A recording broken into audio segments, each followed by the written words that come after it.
After the riot in Ephesus, Paul travels to Macedonia again. Wherever he goes in that area, he encourages the Christians in each place he visits and tells people about Jesus. Finally, he arrives in Greece. After 3 months, Paul makes preparations to sail back to Syria.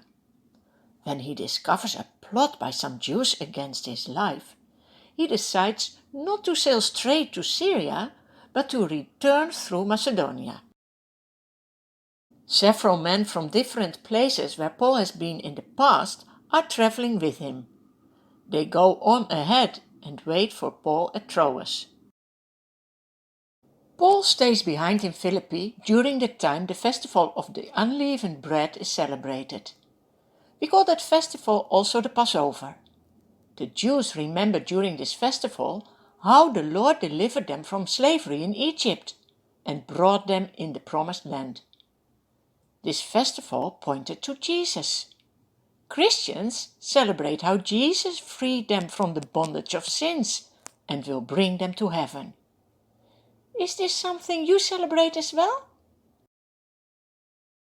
After the festival, Paul boards a ship heading for Troas.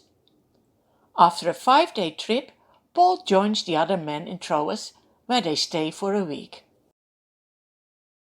On the first day of the week, Paul gathers with the local believers in an upstairs room to share in breaking bread together. Paul speaks to the believers and, because he intends to leave the next day, keeps on talking until midnight. That is not a problem. There are many lamps in the room. When Paul speaks on and on, a young man named Eutychus, sitting on the windowsill, becomes very drowsy. He sinks into a deep sleep. Oh, but then, look, when he is sound asleep, he falls out the window to the ground, all the way down from the 3rd story. The people in the room are shocked. Some go down quickly. Eutychus is picked up dead.